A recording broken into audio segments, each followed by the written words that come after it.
Blog Talk Radio.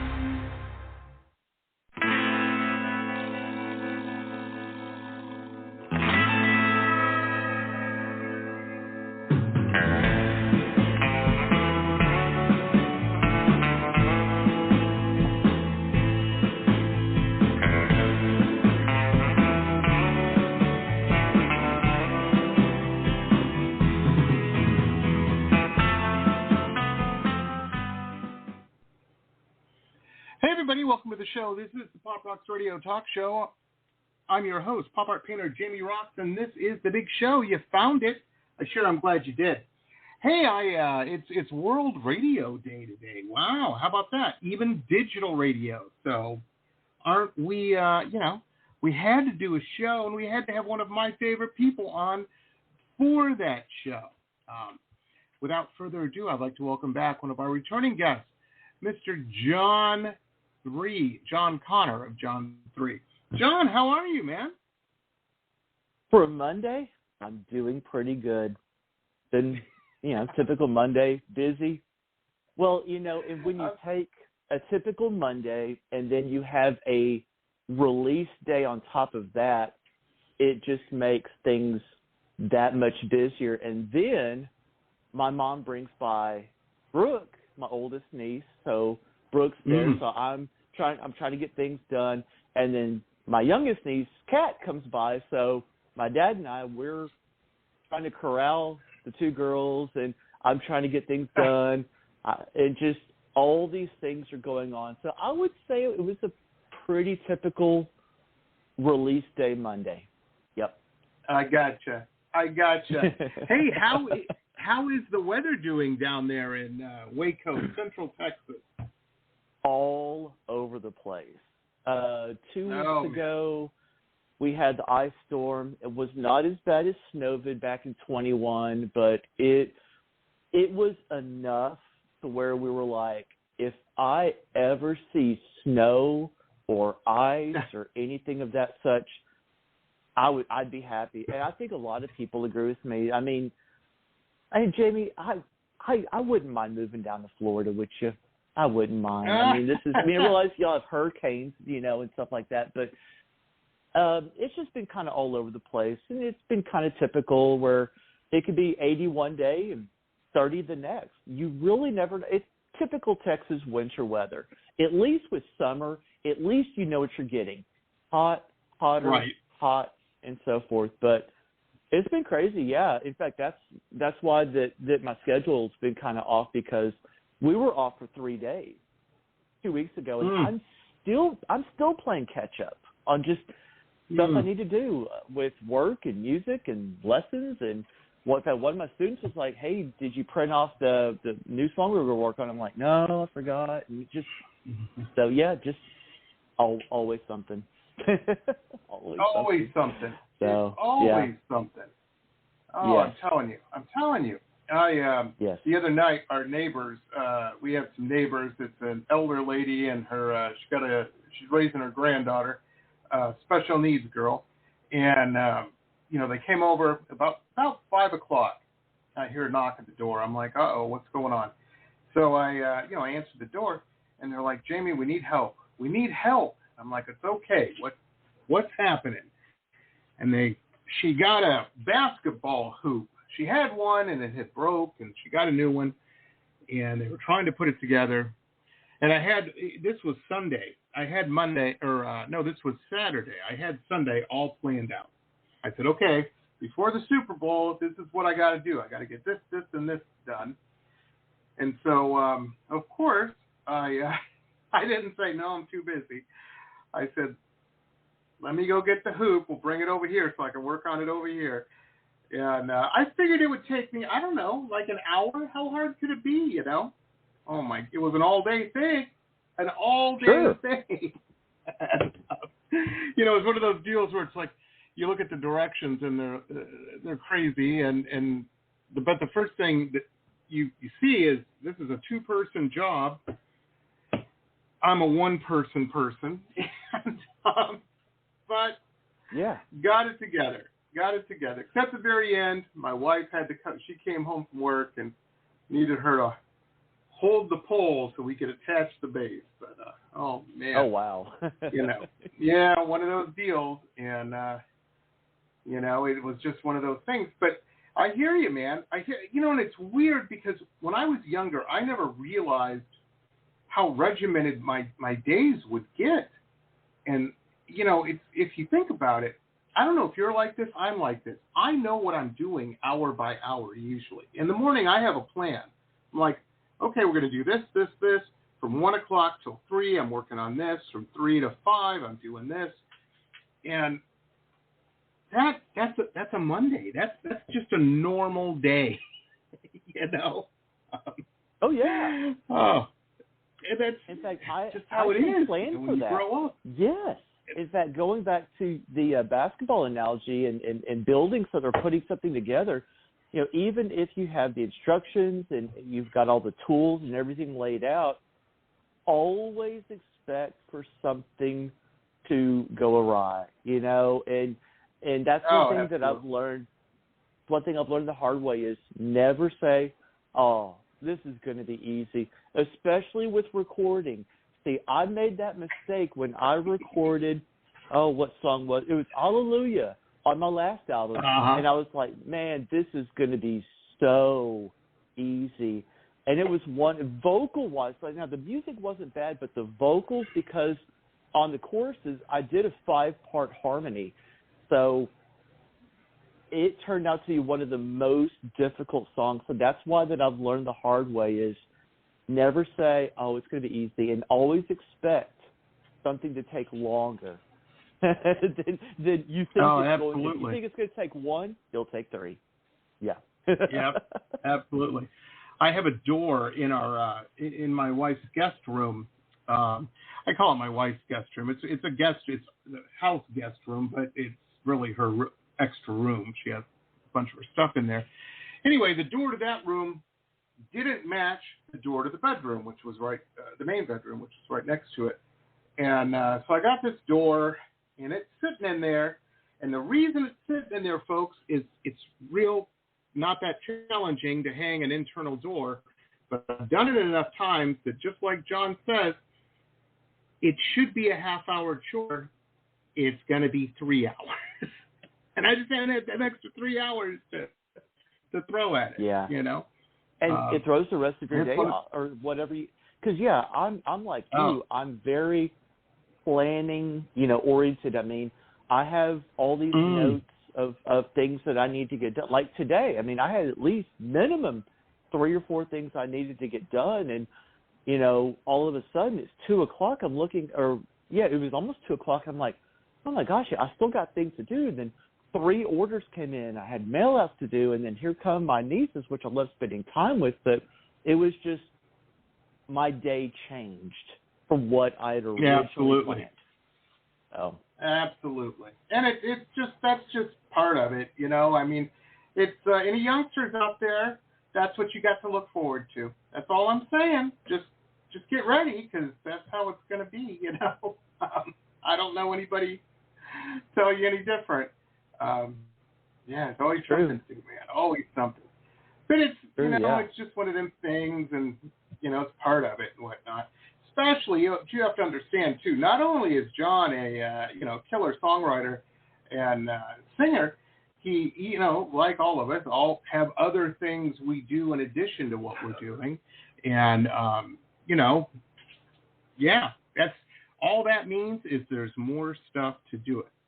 It's just more stuff to do. I'm telling you, it was funny. Me and my wife were watching some movie the other day, and some crime show, cop show, and the bad guy had, he had a woman on the side and whatnot. And I made some comment, just offhand comment, wasn't even really thinking, and I'm like, I don't know where he gets the time. My wife just started laughing because it's true. You need extra time for that kind of stuff. I don't have it, let alone the extra money. But, it's crazy. It's crazy. Yeah. But then, John, you're like, you're so busy and you're doing all this, and then you're like, let's do another single. Let's do a blues single this time. And you did it, and did it well. I love it. Thanks. I love it. We're going to play it here in a little bit. Drinking with the Saints. How cool is this? Yeah. It's different, because when you look at all of my songs that I've done, singles and 5 albums, and, I talk about my experiences, and, after 5 albums, I talk about life experiences, things like that. Well, I believe this is the first time that I've actually written a song based on the content of a book. And Drinking with the Saints is actually, it's a great book written by my friend Michael Foley, and he incorporates saints and their backgrounds with drinks and recipes, and you really learn a lot about the topic. And this, a song about drinking, it's nothing new. I mean, there's plenty of songs out there about drinking. I mean, just take Garth Brooks' Friends in Low Places. So right. My song, it's a different perspective. It's not only about drinking with the saints, but also drinking as a saint. And it was a couple months ago that I was listening to the Drinking with the Saints podcast that Mike and his wife Alexandra host, and it's very good, by the way. And as I was listening, I thought, this concept of drinking with the saints would make a really cool blues song. And I already had a blues tune in mind, so that part was easy. The music part was easy. The hard part for me, as usual, is the lyrics. So I'm thumbing through the book one night and just to get some lyric ideas, and there's just so much material in the book to work with, and I was planning on doing 3 or 4 verse song, and so I thought I really have to choose something wisely that I felt captured this idea of drinking with the saints and also be entertaining. And I think many people who will find the song very positive. I do. It's a very positive song. In fact, I actually sent it to one of my priest friends in the Austin area, and he emailed me back, and he was like, wow, this song is really uplifting. So that made me feel good. But, there's all these songs out there about drinking in sort of a negative light, and I wanted to put a positive spin on this, and that's the idea. That's where it came from. It came from a book, a really good book, and plus the podcast, and it all came together. It's a fun song. It's blues. I mean, yeah. Absolutely. Well, and the great thing about blues is blues are they're so relatable to so many people. We've all been there, and it's such just an American thing. I don't know. Maybe I've never heard any. I'm trying to think. Have I heard Italian blues? It's probably a thing, or Germans. I don't know. I can't think of any right now, but it's definitely, to me, when I hear a blues riff and I hear a blues track coming, I know it's an American thing, and it's and I expect usually something. It doesn't always have to be bad, though. It doesn't always have to be negative, And your friends are right, and you're right on this. This is a very cool track. I dug it. And it didn't surprise me because I know that you kind of like, you've been inspired by some blues stuff before. Haven't done a lot. I'm trying to think what was the one that I really dug that you did? The snow one. About the snow. Texas Snow. Yeah. Texas Snow. Yeah, Yeah. I'm telling you, whenever I see on the news, John, whenever I see on the news a storm in Texas, you and your family are the first ones I think of. I'm like, I hope they're okay. Yeah. And I know other people in Texas, but sorry, guys, it's because he talked about it so elegantly in Texas Snow song. It's true. It's true. Yeah. Well, and the thing about blues is if you go back to let's just say 1950s or so, blues was what it was. I mean, you had Delta blues and you had Chicago blues and eventually Texas blues. But the thing about the blues that I think people really miss is that blues made its way over to England, let's say around the mid to late 50s, maybe a little bit earlier, and it was that that inspired these young British musicians. Let's just name a couple. The Rolling Stones, I'm sure people have heard of them. The Beatles. Absolutely. Eric Clapton. So, all that. What happened was, once blues here in America made its way over to England, then now you have what we have as the first British invasion. So blues is very important. I think that, and I try to get this across to my students, that blues is what classic rock would not be classic rock without the blues. So every style of music that we listen to has a blues background. Somebody before them played the blues, and just looking at the first British invasion with the Beatles, the Stones, and just name off all the bands you want to. All of them, Pink Floyd, all of it. That's where all that was from. Yeah. Yes, and in fact, take Jimi Hendrix.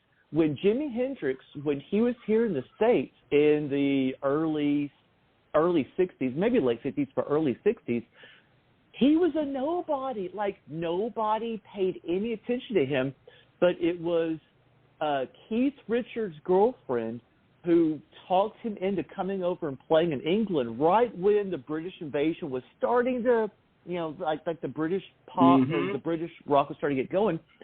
And then Hendrix comes back over by the mid to late 60s. He's a huge star. So it shows you how important blues has affected the music that we listen to and like. And now, folks, a couple quick messages from some of our show sponsors. Stay tuned. We'll be back with the rest of the interview after these quick messages.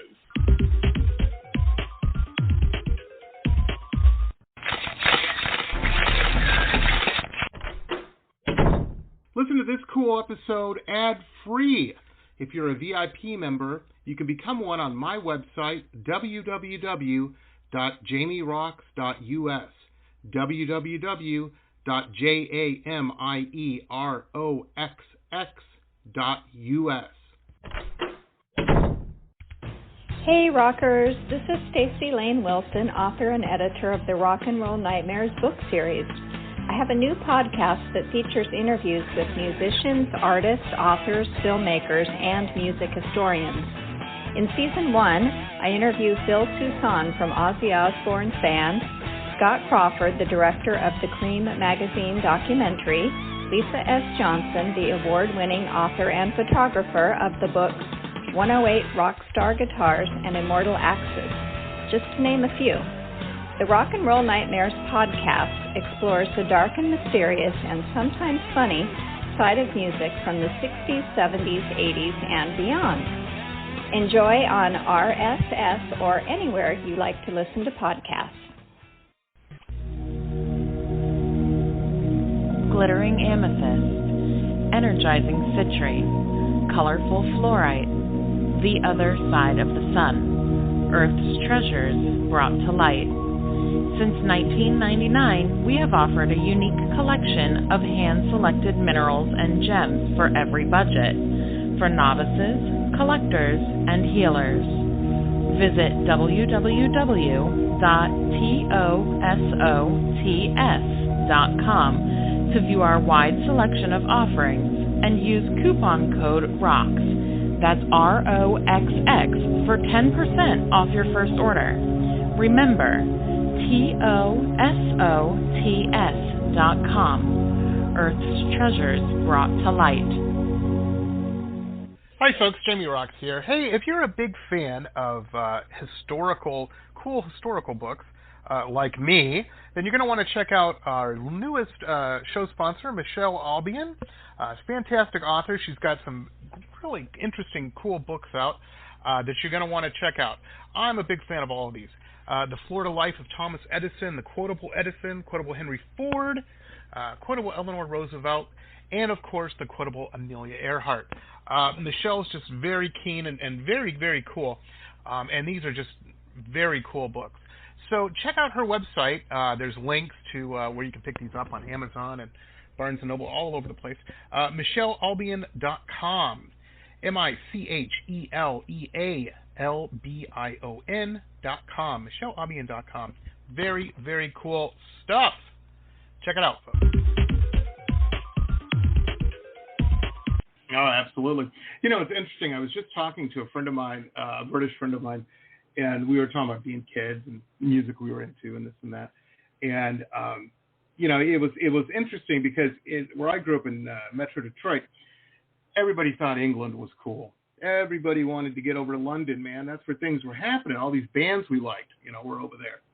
And he was in one of these particular bands. But it was funny because we were kind of BSing on the phone, and it wasn't for a show or anything, just a couple guys talking. And he was telling me, he goes, yeah, meanwhile in England, we all wanted to get to America real bad because that's where all the money was. Money and girls. I'm like, well, there's girls in England. He's like, yeah, but not like, you know. I'm like, oh, okay. I didn't know.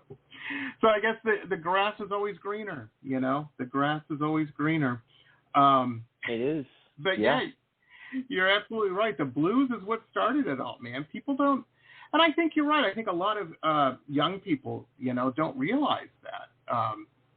Super important in music evolution, popular music evolution, you know. It is. And there's a reason for that. There's definitely a reason for that. And it's cool. Sure. I like that you, with your art, with your music, you do think about these things. You know what I mean? And you put it in perspective. And you're like, yeah, I'm going to do a blues song. And that's why it's done right and correct. You know, that's very impressive. Yeah. I've actually thought about doing a blues. Yeah. I mean, I've thought about doing, you know, a blues album, but I don't know why I haven't, because I love playing the blues. I love teaching the blues. I mean, I've got probably at least 1/4 of my students know how to play Stevie Ray Vaughan's Pride and Joy. They can play my song Texas Snow. So I definitely know the importance of it from me as a songwriter and a musician in general. But, you know, I definitely want to pass that on, because there was a time that blues just kind of took this little bit of nosedive.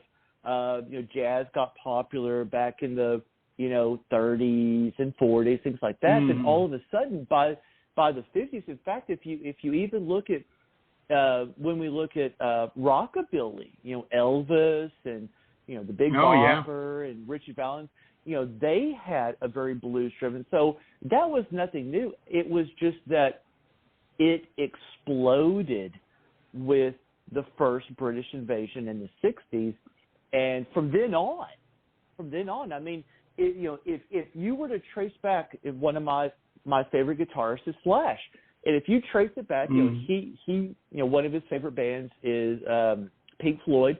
You trace back Pink Floyd, I guarantee you that somewhere down the line, if you trace back this, you know, quote unquote lineage, there's something blues there that you go, oh, yeah. And it affects every generation after that. And it's really cool to see my students gravitate towards that. It's fun to watch. It's great. Oh, absolutely. Absolutely. Well, you know, speaking of Slash, I just saw this hilarious commercial. I don't know if we're one of those people, we have an antenna on our house. So there's certain shows we watch over the air that are broadcasts and whatnot. We cut the cord several years ago, and you know, so sometimes we watch shows with commercials. And there was one, I can't remember who it was. I can't remember the product, but Slash was in it, and he was auditioning for some band, some garage band, in a garage. And there's these guys, like a bunch of these guitar players are sitting there, and they're all auditioning, and he's playing, and they're like, Yeah. So funny. Their look on their faces, they're like, no, we're not getting this gig. Oh, man. I was laughing so much. Not happening. Oh, my gosh. Yeah, it's very, very cool. Well, you know, it's interesting. And I think it's smart, too. You release a lot of singles. You now you also do albums, though. You do albums. When you're releasing singles, is it in the back of your mind? You're like, maybe I'll put this on an album. or are some just, that's just going to stay a single that I released? Yeah. Well, so when I did the first album, School Days, that was material that was about 10 years old, and I was talking to a couple of my students about this, and that they actually encouraged me to put this out there. And by the time that, in fact, it was very short, it was very shortly after that I was like, let's do something different. In fact, I was actually reading an article about ways that you can really hone in on your musicianship and really hone in on your craft. And one of them was try making music that it's in a different genre. And that's what I did with my second and my third. So when I did my second album, which is all instrumental, I did things that I'd never done before. And I kind of recreated, and in a way, I rebranded myself as this instrumentalist, even though that I was doing music or had music out there that, was lyrically based, from my first album. And it was funny because when I went from my second album, my instrumental album, I immediately knew that it was going to have, there was like a part two, that let's keep this instrumental thing going. And by the time that I got done with album 3 and moving into album 4, which was Back in Crawford, those were some old material that I wanted to kind of bring out there that I either hadn't done or wanted to redo. So by the time I'd done 5 albums, I was like, all right, I've just done 5 albums in 5 years. That's a lot of work. That's having a full-time job, teaching, over a dozen students, and then finding time. Right. And, of course, this is pre-RC, so I obviously had more time to write and record. So I did 5 albums in 5 years. That's a lot of work. So when so I chopped it off there, and I was like, all right, that's it. I'm going to just do singles, and I'm going to let this process happen organically. And that's why now I've released 5. Yeah, actually, Drinking with the Saints is actually single number 5, which means technically I'm only a couple of songs away from releasing album 6. Now, it's been over a year, which is fine. But yes, I just realized that there's not this necessity, Yes, I love what I do, but at the same time, I realize I don't have to make an album. I can just do songs whenever. I'm sure the same comes up with painting. I mean, if you have a commission, maybe there's a timeline, but maybe you just want to do a painting for fun or whatever activity or things like that, in my case, songs. But, yeah, I've spaced them out. I mean, last year I did 4 songs in a year, which, I mean, before I did, 6, 7, 8 songs. So, yeah, I think for me, I'm just letting things happen. But yes, I do think that, maybe a couple more songs and I will have an album. But for the meantime, I'm having fun just doing singles because there's not stress. There's not stress. Absolutely. It. Oh, absolutely. So yeah. And I was just talking about this to another musician friend of mine, and we were talking about music videos, and she was saying the same thing. She's like, the thing with music videos is there's a lot of stress that people don't realize. They don't realize, number one, you have to come up with a budget. You gotta, how are we gonna pay for this? And we were talking, and even in my world, if I get approached by a gallery or some situation where they're like, we need this many paintings, and we're going to sell these, and okay, I have to come up with a budget. That's one of the first things. You have to have an idea of what you're doing, of course, but then you got to figure out, okay, how do we make that? Turn those ideas into reality. Got to buy the canvases, and it's so funny. So many people tell me all the time, they're like, you should just do these giant paintings, like we see in the movies and stuff. And I'm like, that canvas is $300 that you're looking at. Not all the money in the world or anything like that. But if you're doing a show of 20 of those, you know, and then you got to paint them, you got to have the time to paint them. It's, you know, it's like any business. It's like anything. It just takes planning and whatnot. So I dig what you're doing, man, because any way you can cut some stress out is a good thing, ladies and gentlemen. And I'll tell you what, as an artist, you thrive a little more. You thrive a little more because your energy isn't going to, you know what I mean? It's going to your work. And that's a good thing. Because that's one thing that I had to do on, at the very least, albums 2 and 3, and I want to say even album 4. There was about this midway point where, you know, I'm cranking out almost a song a month, a song every 6 weeks. Mm-hmm. And it was that halfway point in the album where I had to take at least a month off just to decompress because I was just constantly in this writing, recording, you know, the whole production side of it. Whereas now I just simply sit back. Now, I have to make a little caveat with that, but yes, I can sit back and just take my time. But the caveat is, and this has happened the last couple times in this, or the last couple songs, because once I get driven with the song, and Drinking with the Saints is no different, where when I am really inspired, and this whole concept that comes from Mike Foley's book, and then the Foley's podcast, and just everything that comes from it, I felt really inspired. So when I'm in the studio, I want to say Drinking with the Saints might have taken 4 hours to record, 3 guitar tracks, two or three vocals, piano, That's organ, and drums. Then I sent it to my friend JR to do the bass. But yeah, like my part of it, like I was just so driven, and that's why that I'm very particular about songs, and I don't like doing filler songs.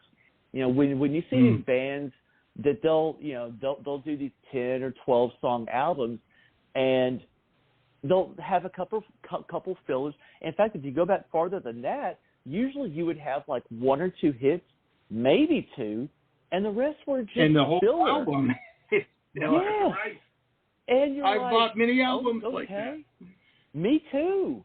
And I'm like, no, I don't want to do that. Now, I'm not saying every one of my songs is a hit, but don't want to put out garbage. I don't want to just put out something just to put out. And I think that's what I really have enjoyed with doing singles is I can take my time, even though that the recording process that I'm driven and I'll record it quickly, the writing portion of it, I could just let it naturally flow. And that's what I love about singles is I let it happen organically.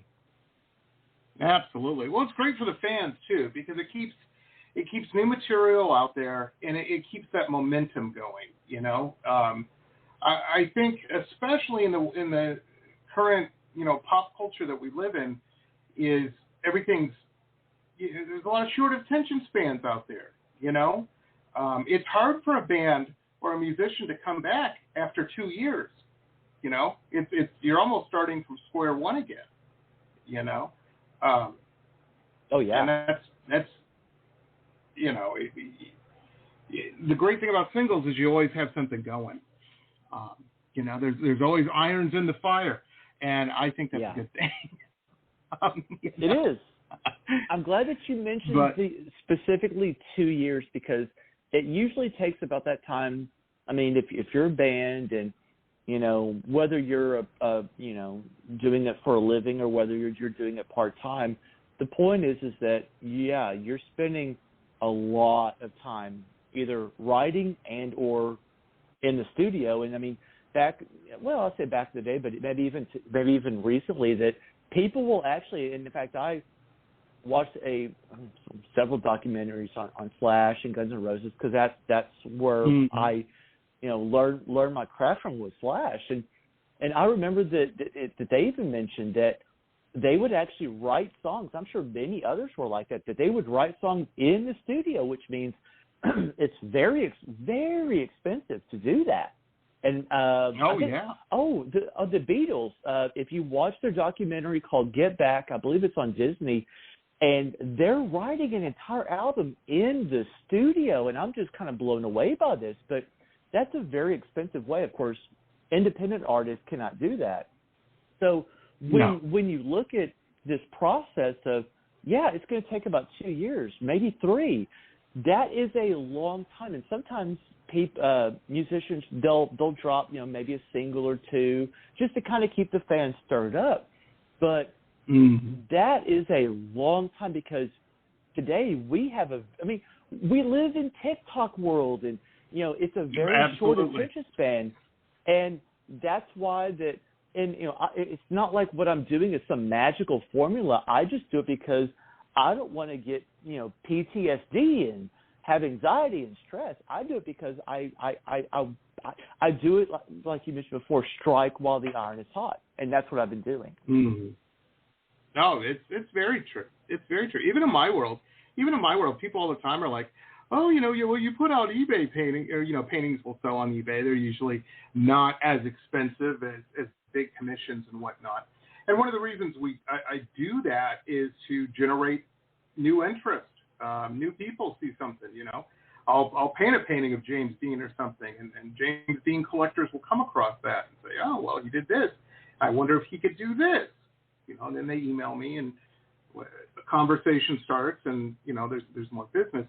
But that being said, you got to I call it shaking the eBay tree a little bit, and that's why I'll throw stuff on eBay at least once a week. I try to do it once a week. Sometimes it's every 2 weeks, depending on how busy I am. But, no, you're not making big money on eBay. But it leads to other stuff. So, there's a method to the madness. And this just goes to show, folks, for any budding musicians out there, people wanting to seriously get into the music business, you have to think about this stuff. You have to employ a little strategy. You can hang out at as many record shops or guitar centers or whatever that you can, hoping that some producer will walk in and discover you. But that's kind of a myth. You got to get out there and work and have an idea. Yeah. You really do. And John's one of those people that I've come across in life that I've become friends with that does it very well. There's a reason things happen the way they do. And, I know that may take, I don't want to ruin anybody's dreams or anything or take any of the glamour out of but if you're serious about what you're doing, it's best that you come from a place of knowing, I think, and it is, there's a reason John watches all these documentaries. That's going to school, folks. That's going to school. Yeah. And what you do is you pick up on these things, and I'm glad that you mentioned what you did, because the age of being quote unquote discovered, where you're playing a show and you're hoping that that a producer or somebody from A&R, even if it's a independent label, those days of being discovered are gone. In fact, I was actually reading something about that even for people who want to get into getting their music into movies and television, things like that, sync licensing is what it's called, where these I just lost my but the I must say like the talent, where they're looking for music for movies and television and ads, things like that. Mm-hmm. They've actually moved to looking for music on Spotify and Apple Music and things like that. They're no longer, really searching for that. In fact, anytime that I, put out a new or send my song to my publisher, there's always asking, they're always asking, who do you sound like? What mood is it? Mm-hmm. Well, what's happening is that these music supervisors, that's it. These music supervisors, they're not really looking where you think that they would be. They're on Spotify. And if they go, wow, I like that song, that fits with this ad or this TV show, that's where they're at. So that's my method is you just keep putting your music out there, if you want to be, discovered, so to speak, you just keep putting it out there. If you think one single or one album is going to do it, it's not going to happen. That's why I've got 5 albums, and it's taken years. It has taken years for these songs to start generating some buzz. So you just keep doing it. Yeah, you have to. Same thing with the art world. I've had, I can't tell you, it's happened so many times where, and it's cool. It used to be a lot cooler. Put a spring in my step, you get the letter or the email or whatever. And no, somebody didn't discover you in a gallery. Somebody's like, oh, we're making this movie. Can we use this poster or this painting or, put this in the movie? We got a scene where this is, a lot of set designers will contact you. And it's great. And you're like, that's awesome. Usually you don't get paid. If you do, it's not a whole bunch. But, man, it has happened to me so many times. And then here's the kicker. You're like, my painting's going to be in a movie. How cool is this? And then the movie never gets released. That's happened a lot. And not because of the painting, I hope. Yeah, it's just part of it, But I always say yes because you never know. I mean, why not?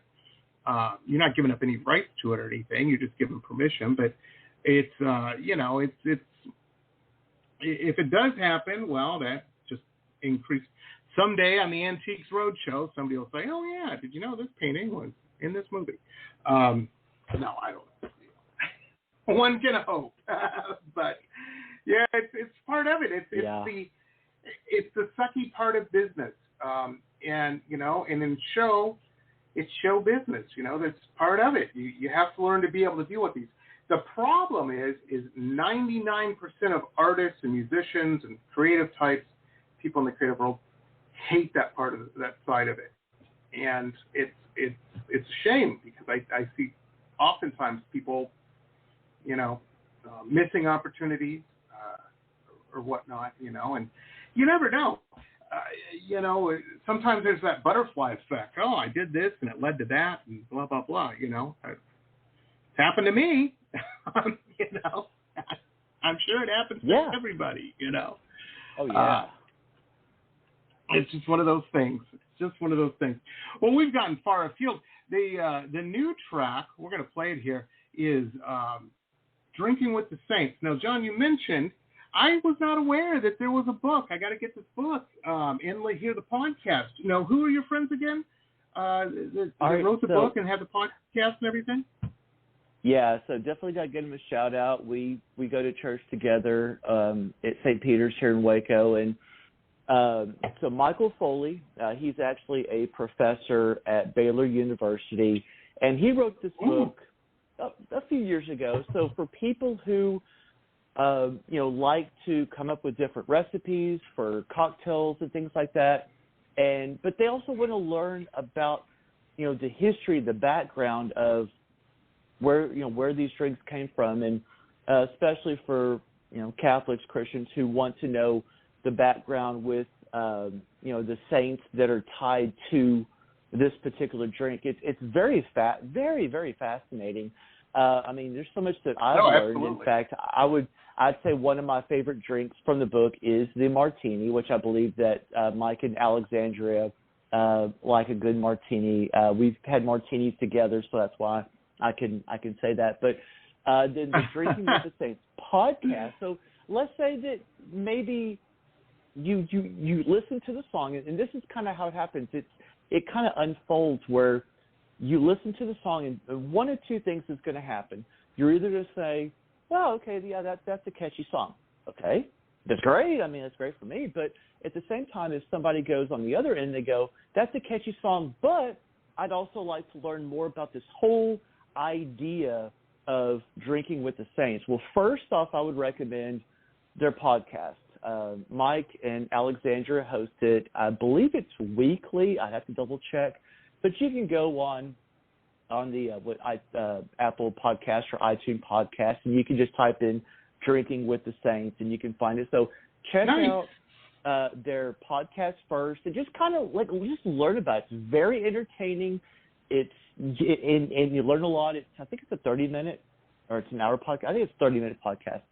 And then if you want to dive even deeper, then, yeah, check out the book. If you want to learn, like, the recipes and the history to all this, I would definitely check it out. So it starts with the book, then the song, podcast, and book. And that's kind of the order, like, in my mind that I'm thinking of. But it's cool. I mean, just this idea that I wrote a song from a book, it's pretty cool. That's awesome. Yeah, it really is.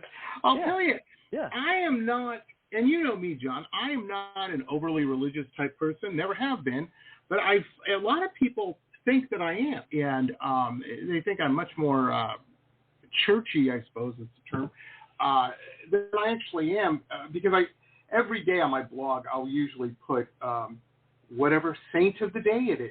And there's a whole bunch of saints, folks. There isn't 15 of them. There's, 15,000 of them or something. It's crazy. And anything that anybody has done, there's probably a patron saint of it. But I didn't know that they had drinking and different cocktails and stuff associated with different. This is all new information to me. And I find it awesome. Yeah. I learned a lot about saints from the art world. I have an art history degree, and for about 2,000 years or so, people have been painting religious paintings. that was the biggest game in town, for a long time, and still pretty big. And so you learn about this, and some of it, it's so funny. I had this is probably half a year ago, about 6 months ago, a woman emailed me. And some of my horror paintings she had taken issue with. And she's like, why do you paint such ugly stuff? And blah, blah, blah, blah, whole riot act, very conservative woman. And I said, ma'am, have you seen some religious art? Old St. Bartholomew. I think it's him, if memory serves, the guy who was skinned, and he's always pictured wearing his skin. Not wearing it like... Yeah. I'm wearing mine, he was wearing it like a cloak. There's some pretty heavy-duty stuff in there. But yeah, the saints are fascinating to me, and just so cool, some of them, and beautiful, beautiful artwork. I'm definitely going to get that book just because I'm fascinated with saints. I think it's just such a cool thing, I had no idea that there was cocktails involved. Sign me up. I'm in. Yeah. I mean, it's like the best of both worlds. You get to learn about this history of these saints, and I'm glad that you mentioned feast days, because I believe that a lot of them some are tied to, maybe all of them are tied to the drinks are tied to a particular feast day and the saints and things like that. So once again, I'm just kind of going off the top of my head, but it really is fascinating that you have this book and that talks about all this. In fact, Mike actually went even further, and he's written 2 or 3 other books kind of similar. I know there's one, Drinking with St. Nick or St. Nicholas, and then I think his most recent one is Kissing Under the Mistletoe. So if you want a book where you learn about all of these different Christmas traditions, why do we kiss under the mistletoe? Why do we have a Christmas tree? Why do we have an Advent wreath? Mike's written several books on the various topics, kind of in the same realm, but it's just really fascinating. Just thinking about it, talking about it, and reading about the saints. It's cool. It really is. Absolutely, it's very cool. And folks, we all enjoy Easter dinner and Christmas dinner with the family. I'm going to tell you something you may not know about Catholics, a lot of Christians, but specifically about Catholics. Man, they like to do that every day. They have a feast there's somebody having a feast. It's somebody's feast day every day. And some of these things, some of them, I feel kind of bad. I don't feel bad for it, but I'm saying that kind of as a joke. But some of them have, not just double duty. They're the patron saint of like 6 or 7 different things. They're they're on there. They put them to work. It isn't this is the saint of such and such. This is the saint of such and such and such and such and such. And now, folks, a couple quick messages from some of our show sponsors. Stay tuned. We'll be back with the rest of the interview after these quick messages.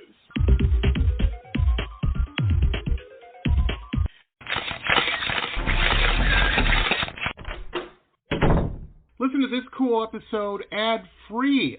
If you're a VIP member, you can become one on my website, www.jamieroxx.us, www.jamieroxx.us.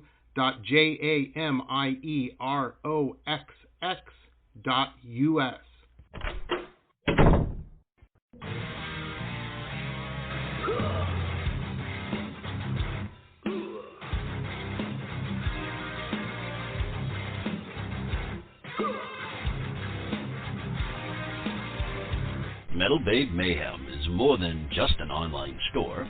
It's a destination. MetalBabeMayhem.com carries over 150 rock and roll products, including clothing, jewelry, and accessories.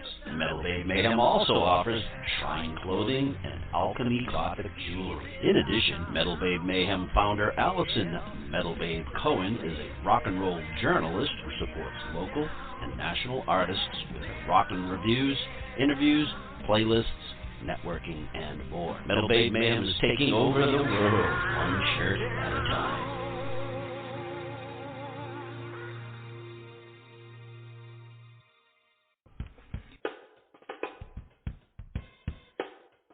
My Love Shack Apothecary online shop has everything you need to build a special gift for yourself or someone who needs a little pampering.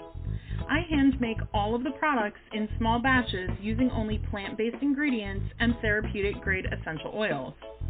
Whether you choose one of my curated sets or want to build a custom gift set, My Love Shack Apothecary has everything you need to send a little sunshine to someone today. Please visit us online at www.loveshackapothecary.com. That's www.loveshackapothecary.com, as well as online on Instagram and Facebook. Links are in our website.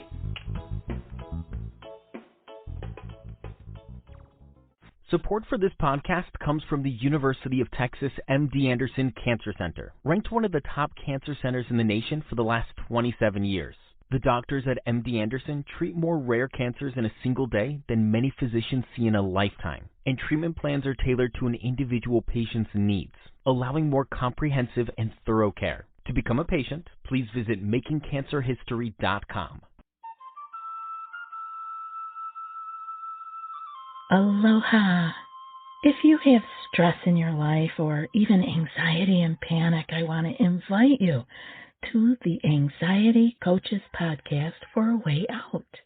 The Anxiety Coaches Podcast is a relaxing and inspiring show bringing you lifestyle changes to calm your nervous system and help you heal anxiety, panic, and PTSD for life. We bring you 2 episodes every week. There's no need to walk this path alone. Join us for a relaxing, informative, and inspiring time and start your journey out of anxiety panic. That's anxietycoachespodcast.com. Aloha. Roxx Gear, the online web shop of high-end luxury merchandise and products, all featuring original pop art paintings. From La Jolla to Miami to London, www.merch.jamieroxx.us.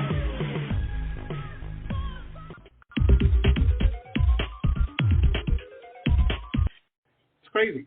It's cool. I'm glad that you mentioned there's more celebratory days than there are. We have Lent, we have Advent. The rest of the time, right. we're kind of living it up, Yeah. Absolutely. Yeah. I'm telling you, I'm looking. Like I said, I'm not overly religious, but there are certain things. Believe me, there's a celebratory feast day fast approaching with one of my favorite things. Where I grew up in Metro Detroit, there's a very large Polish population. And their big thing before Lent is punchkis. It's like a jelly donut, a bit different, but very, very good. And that happens the 18th of this month. I'm making the red X's on my calendar. I'm very much looking forward to that. I know other places that do pancakes and stuff, but yeah, anytime there's a feast involved, my in-laws, Italian Americans, and they do the big Christmas Eve. They have the Feast of the Seven Fishes, and it's all seafood. And my wife's not a seafood fan. I am, and that's when I get my fish, man. I'm like, ooh, a whole night, a whole feast of nothing but fish. I love it.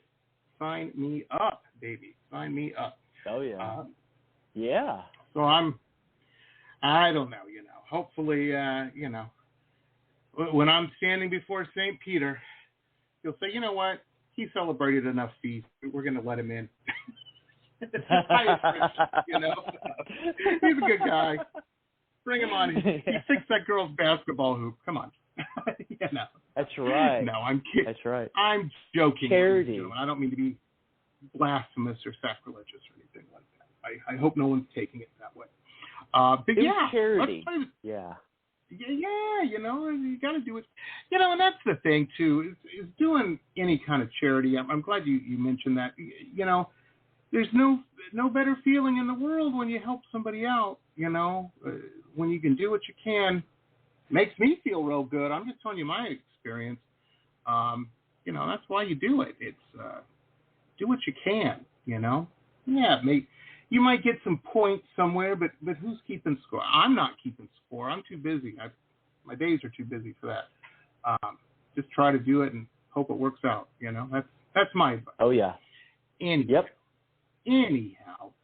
folks, shake those martinis, stir them if not if you're James Bond, you want it shaken. But get ready because here's the new track, "Drinking with the Saints" by John 3. Check this out.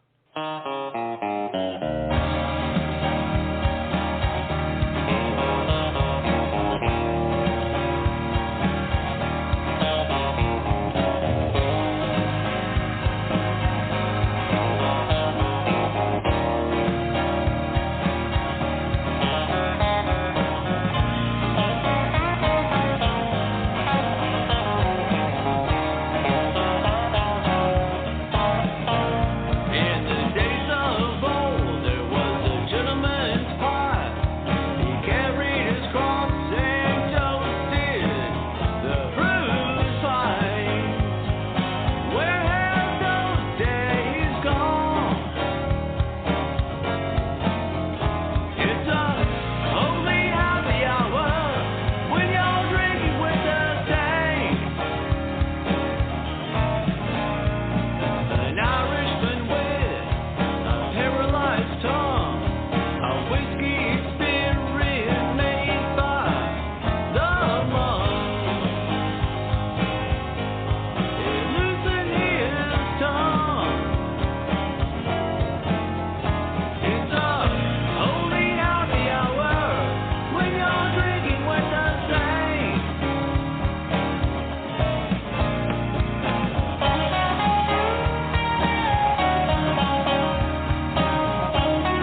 There it was, folks. Drinking with the Saints. John 3. See, I told you. What a great track. What a cool track, John. I love it. Now, it's out, right? It's been released? Oh, yeah. Today. Nice. Yeah. Nice. Yeah. There we go. It's out there on all the streaming platforms. And, it's funny because when we had it scheduled for the show for last Friday, I was like, that's cool. But I just find it how interesting it is that several of the songs or albums or whatnot that I was going to release has always landed on release day, like the show on release day. So it worked out great. See, one of those, whoever the patron saint of podcasting is, and I'm sure there is one, is looking out for us. He's looking out for us, man. And that's a good thing. I appreciate it. I'm very thankful. Oh, man. It's well, that's cool. That's cool. What that also means, folks, is Drinking with the Saints will definitely be going on our show Spotify playlist. We have all of our music guests go on a Spotify playlist for the show, and and it's very, very cool. Now, I often tell people, because they ask me, they say, "Where's the best place to get the music that your guests have and whatnot?" And I always tell them, at a show, if you can't make a show, go to their website, buy it direct, because they get more of the pie. There's nothing wrong with buying music on streaming. I don't know, you may be in Dusseldorf, Germany or something. Who knows? Buy it where you can. The thing is to buy it and like and share it. Add it to your playlist. Very important. Very important. It is. Use it in the background of a TikTok. Who knows? You may have the greatest TikTok in the world, and you need some background music for it. So there you go. If you're making, Yep. Put it on there. I encourage it. I encourage that. I mean, yes. Just put credit too. Here's the thing. There's that one-time purchase. 99 cents, and that's great. But also, like you said, put it. Share it on your Spotify playlist, or share it on YouTube, or anybody of any of my songs. If anybody ever wants to use one of my songs on TikTok or Facebook or Instagram or just name your place. I mean, you can use my music for free. Like, you do not have to pay for it. Here's a little caveat with Instagram, and I learned this a couple of months ago. Sometimes I'm kind of a late learner in learning this, but whenever that I would post a song, and I've gotten to a habit of posting a song on each Friday, from one of my catalog, songs from my catalog, and Instagram will pardon the pun, they will take it down rather quickly, and I'm like, what the heck is going? It's a copyright claim, but if you go into if you do a reel, and that's what I started doing is, and then if you pull up my song, if you go to you're creating a reel and you click on music. Well, if you just type in John space the number 3 and then the name of the song, it'll pop up. So then you can use that in a reel. So yes, you can use my music. I encourage people, Drinking with the Saints or any of the other songs, the RC songs I have. You're welcome. You're for free. You're welcome to share them, put them on play. So. Yeah, I mean, if you dig any of my songs, use them. Fantastic. Please. I welcome. Yeah. Fantastic. Well, John, I hate to do it, but the computer. Remember, we were talking before about off mic about the big hook. It just happened. It just happened. Oh man, thank you so much, John, for taking time to be on the show and whatnot. I'm sorry we had to end things a little short tonight. They're doing some maintenance. Anyhow, folks, this will be converted to a podcast. It'll be available just ASAP. Might be in the morning, but we're going to get it up there. And John 3. We have links. John3music.com is the main website. Follow and like his Facebook and Instagram, John 3 Music. Absolutely. Very easy to find. Absolutely. Thank you, John. Yep. Thank you. I appreciate it. Always fun. Sounds good. This has been pop art painter Jamie Roxx's Pop Roxx Radio Talk Show. It has been executive produced by Jamie Roxx, recorded at his studio in Deerfield Beach in South Florida. All rights reserved by Pop Roxx Limited for broadcast on Blog Talk Radio. Tana Oli, Pop Roxx Radio. Estás escuchando Jamie Roxx de Pop Roxx Radio. Manténganse al tanto. Hej, det här är Hicks från Sverige och ni lyssnar till Pop Roxx Radio med Jamie Roxx. Blog Talk Radio.